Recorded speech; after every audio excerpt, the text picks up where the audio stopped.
The first bullet tore through the air, missing her shoulder by inches. Smoke, sweat, and dirt clung to her skin like a second uniform, but Ava didn't move. She couldn't. Not while the dog beneath her was still breathing. His body trembled against hers, blood leaking from a gash along his side, but his eyes, those deep, loyal eyes, never left the chaos unfolding beyond them. Corporal Ava Ramirez pressed her body harder into the earth, arms spread wide to cover the injured Navy SEAL 9, as if her will alone could stop what was coming. The firefight behind the compound had grown fiercer. Muffled screams, harsh commands, the unmistakable rhythm of war pounding in her ears. She should have run. The rest of her unit had, but the dog didn't run, and so neither did she. Then silence, so sudden it rang louder than the gunfire ever had. Her lungs burned, not just from the dust, but from something deeper, heavier. She could feel the dog's heartbeat fading beneath her, slow and uneven. "You stay," she whispered, not a command but a plea. A distant voice called her name. Boots crunched gravel, then hands grabbed her shoulders, pulling her away. "And no," she fought them. He's not dead, but he looked dead. His fur soaked in blood. Stillness had taken over his shivering body. And just like that, she was on her feet, arms still half outstretched, staring down at a service animal who had saved more lives than most humans ever would. They carried him off. She never even got to say goodbye. That was 24 hours ago. Now she sat alone in a sterile military debriefing room, stripped of her gear, her uniform replaced by a borrowed t-shirt, bruises blooming across her arms like slow-growing flowers. They had thanked her, of course, called her brave, said she did the right thing.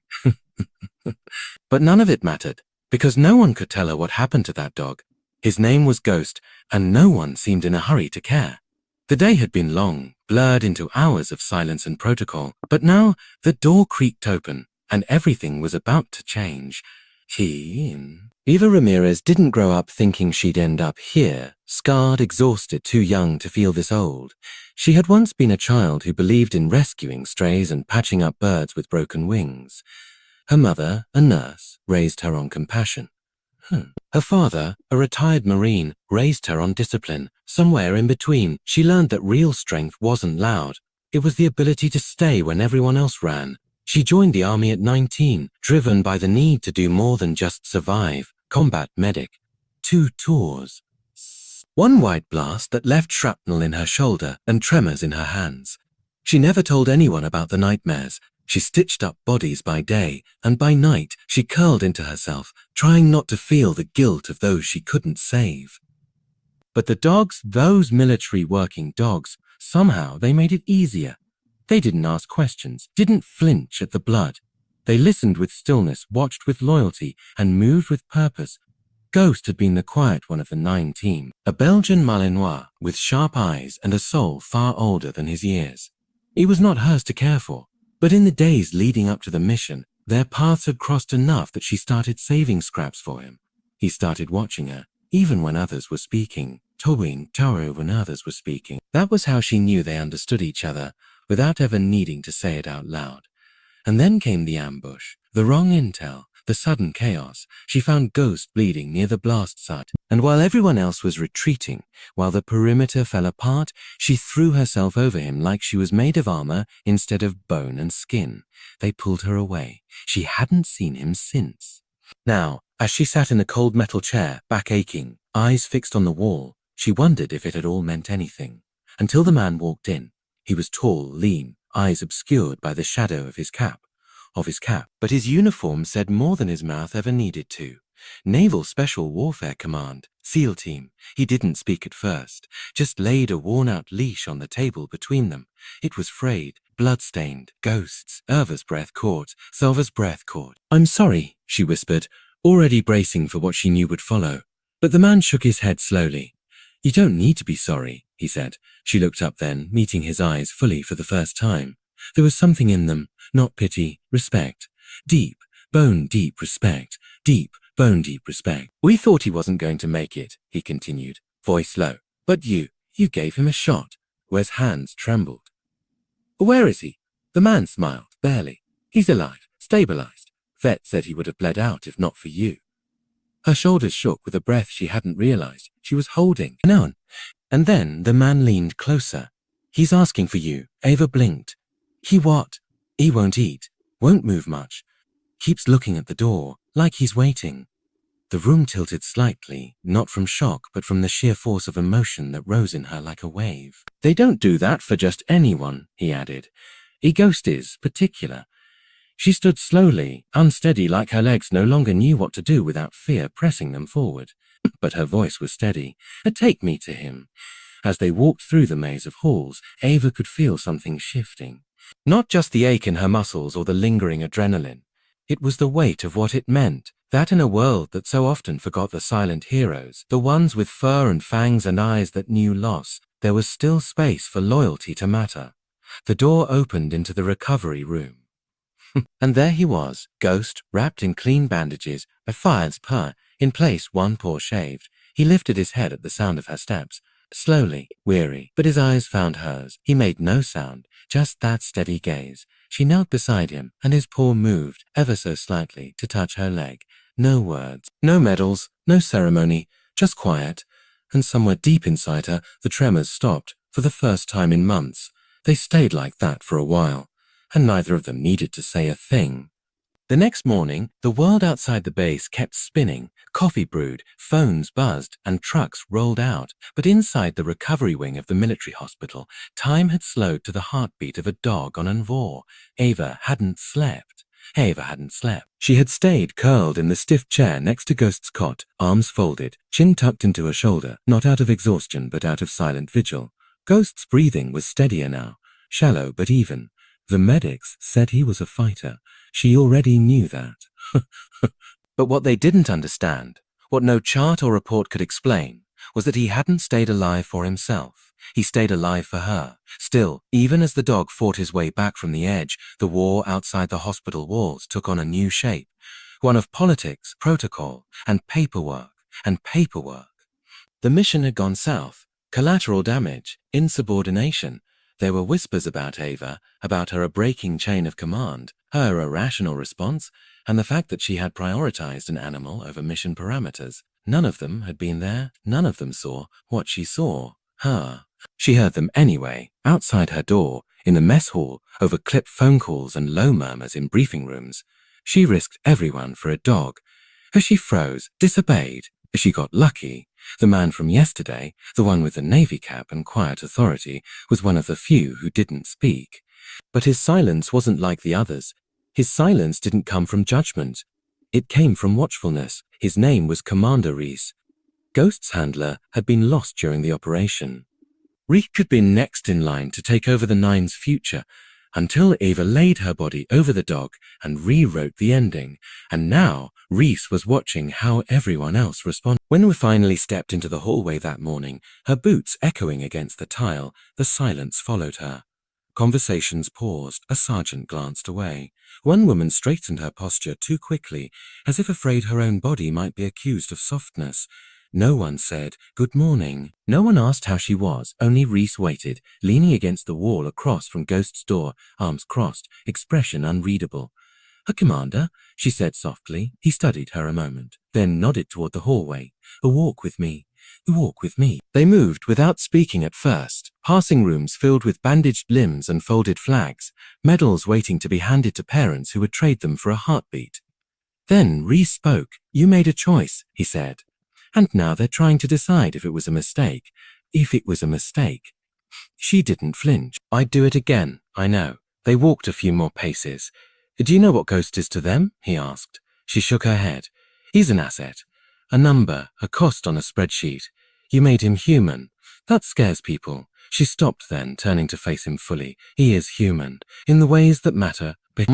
Reese met her eyes. "I agree, but not everyone in that building does." She inhaled slowly, anger tightening her chest. "So what now? They write me up? Reassign me? Strip me of rank?" Maybe." Reese's voice lowered. "But you're not alone." He pulled something from his jacket pocket, an envelope. Handwritten, worn at the edges. "This arrived this morning. Thought you'd want to see it." Ava opened the envelope slowly. Inside, a letter written in black ink, the handwriting shaky but deliberate. It was from a Gold Star mother. the mother of a soldier whose life Ghost had saved 2 years earlier. Nuggets. She had heard the story through a medic friend stationed overseas. The letter didn't ask questions. It didn't try to explain or defend. It simply said, if you hadn't saved him, you wouldn't just be losing a dog. You'd be losing the reason my son made it home. I never got to thank Ghost. I never got to thank Ghost. So thank you for doing what no one else would. Ava's throat tightened. I didn't think anyone noticed, she whispered. Oh, they noticed, Reese said. They're just not sure what to do with someone who puts life above orders. A pause. Then he added, but there are some of us who do. Then do. That afternoon, when she returned to Ghost's room, he lifted his head before she opened the door. His ears twitched. The rhythm of his tail tapped once, then twice. Word had spread beyond the base by then. Her story, had leaked through the cracks. At first, it was just a forum post. Then a journalist picked it up. A photo someone snapped during her debrief. Her sitting on the floor, hand on Ghost's paw, eyes swollen from exhaustion, went viral within hours. But what the public saw was different from what the brass wanted to show. They didn't see protocol violations or broken discipline. They saw loyalty, honor, a soldier who stayed behind for the one being that never left a man behind. Letters began arriving, hundreds, then thousands, one from a retired SEAL who had served alongside Ghost's original handler. Another from a school teacher in Minnesota whose students had written thank you cards shaped like dog bones. But not everyone was pleased. Behind the scenes, there were meetings, reports, quiet conversations about reprimands, career derailment, reassignment. Ava's file was flagged for review. And all the while Ava said nothing. She kept her eyes forward, her back straight, her time with Ghost silent and sacred. Until the hearing date was set, the military had decided to make an example. She was summoned to appear before a panel to explain her actions, why she disobeyed a retreat order, why she endangered herself, why she chose to protect a wounded 9 in the heat of active fire. It wasn't a court-martial, but it was close. The room was clinical, white walls, metal chairs, a panel of 5 officers, and one empty seat in the back corner. Weaver stood at attention, uniform pressed, face unreadable. Corporal Ramirez, the lead officer, began. Your report states that you chose to remain behind during the extraction, knowingly violating a direct order in order to render aid to a wounded canine unit. Is that correct? Do you understand the implications of your decision? Yes, sir. And if given the opportunity again, knowing full well the risks, you would do the same. She didn't hesitate. Yes, sir. The panel exchanged glances. The room grew colder, and then the door opened. Everyone turned. In stepped Commander Reese. Behind him, limping, bandaged, but standing tall, was Ghost. The room stilled. The 9 moved with slow determination, his handler guiding him gently to the front of the room. He stopped beside Eva, looked up at her, then sat, pressing his side gently against her leg. It wasn't a trick. It wasn't for show. It was instinct, loyalty, truth, and in that moment the narrative changed.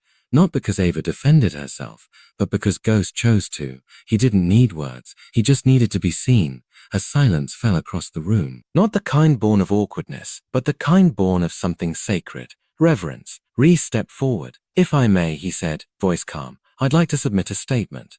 The lead officer nodded slowly. Reese turned to the panel. This dog has served 3 tours, found 9 wide. Saved 22 lives, saw his handler die beside him, and this soldier, he gestured to Ava, chose not to let him die alone. He paused. You want to reprimand her? Fine. But know this, every one of us who's ever gone through a door with one of these dogs at our side understands something the paperwork never will. He looked down at Ghost. They're not tools. They're brothers. The air inside the hearing room hung heavy, the way it does right before a thunderstorm breaks. No one spoke, not even the officers who had, just moments ago, prepared to deliver disciplinary action. But then Ghost did something unexpected. He laid down, not just beside Ava, but between her and the panel, as if to say, if you're going after her, you'll have to come through me. It wasn't trained behavior. It wasn't reflex. It was protection, the kind that could never be ordered, only earned, hung. A long, weighted silence stretched across the room. The kind that demands respect, the kind where even breathing feels too loud. And then something shifted. The lead officer, a man known for never bending rules, leaned back slowly in his chair, his hands folded, his eyes dropped to the table. "We've seen enough." That was all he said. He didn't thank her. He didn't apologize. He didn't admit the system had been wrong. But he didn't punish her either. Ava didn't nod or smile. She simply gave a quiet, measured breath, the kind that comes when you've carried a weight so long you forgot what it felt like to stand without it. Rhys stepped closer, offering no congratulations. Just a small glance of acknowledgement. One warrior to another. Later that evening, after the sun had dipped low behind the horizon and the hospital's shadows stretched long and thin, Eva sat on the grass outside the building. Ghost rested beside her, breathing slow, steady, warm against her leg. The sky was streaked in orange and lavender, softening into night. She looked down at him, brushing her fingers along the fur above his brow. He didn't flinch, didn't pull away. He knew she was still there, still choosing him. 24 hours ago, she'd thrown her body over his, bullets cracking the dirt inches from her spine. She hadn't known if either of them would make it out. But she knew one thing. If she had to make that decision 1,000 times, she'd do it the same way. Because there are moments in war and in life when the rules written on paper must be answered by the laws written on the soul. The next day, something she never expected happened. An unmarked black SUV arrived at the base. 2 men in plain suits stepped out and asked for Ava. No rank, no nameplates, just quiet, professional authority. They handed her a sealed envelope and nodded once. It was from the Secretary of Defense. Inside, a letter handwritten in black ink. It said, "Some acts don't need permission. They just need courage. Thank you for reminding us who we are supposed to be." Folded in with the letter was a second document, an official commendation. Not just for service, but for valor. Unprecedented. Undeniable. And beneath it, one more unexpected line, effective immediately. Sergeant Ava Ramirez is hereby promoted to the rank of Staff Sergeant. She didn't cry, but her hands shook just slightly as she folded the papers and tucked them back inside the envelope. News of the moment spread fast. First through the base, then the media, then the world. Within hours, social platforms flooded with tributes. Hashtags honoring 9 Ghost and Ava trended across countries. Children painted their faces with camouflage and posted hand-drawn photos of dogs in vests. Veterans from decades past, Vietnam, Desert Storm, Afghanistan, shared stories about the dogs that had saved them. Soldiers who never spoke much found their voices again through Ghost's story. But more than that, people began to understand that loyalty isn't something you teach. It's something you live. At the base gate, flowers started appearing, then photos, then candles, a shrine not to a tragedy, but to a bond. And soon, at the hospital entrance, a small ceremony was held. No cameras, no politicians, just the people who mattered. Rhys spoke first. "When you go to war," he said, "you hope someone will cover your 6. You don't expect that someone to be unarmed. You certainly don't expect them to throw their body over a dying dog in live fire. But that's what she did." He looked at Ava, then at Ghost. "And I've never seen a braver act." He stepped aside. Ava didn't step forward to speak. She didn't need to. Instead, she kneeled, pressed her forehead to Ghost's, and whispered, "We're still here." 2 weeks later, a bronze statue was unveiled at the base. It didn't depict a general or a flag or a weapon. It showed a woman kneeling, her body curved protectively over a 9 in full gear, her arms shielding his body, not out of weakness but strength. No face, no rank, no name, just one line carved into the stone below. She didn't need orders. She followed her oath. Tourists visited. Families left flowers. Veterans saluted in silence. But Ava never went to the unveiling. She didn't need recognition. Her recognition lay in the soft thump of a tail at her feet, in the healing eyes of a dog who had learned the world wasn't done with him yet. In the quiet bond that never needed to be explained, only honored, and every morning as she laced up her boots and stepped outside, she knew one thing. Sometimes the bravest thing you can do isn't to raise your weapon, it's to stand your ground, to protect the silent. To say nothing and still be heard louder than anyone. Because true honor doesn't roar, it endures, and for those who understand that, silence is a language all its own. In a world where strength is often mistaken for volume, Eva reminded us that the quietest voices can carry the most weight. That sometimes a single act of protection can ripple through the hearts of thousands. If this story moved you, share where you're watching from in the comments below. Let us know, what would you have done in Ava's place? Voice. And if you believe in silent strength, in unseen sacrifice, and in honoring the heroes who never ask for thanks, subscribe now for more real, cinematic stories that speak the truth even when no one else will. Because heroes don't always wear capes. Sometimes they wear fur. Sometimes they wear fur. And sometimes they wear scars you'll never see.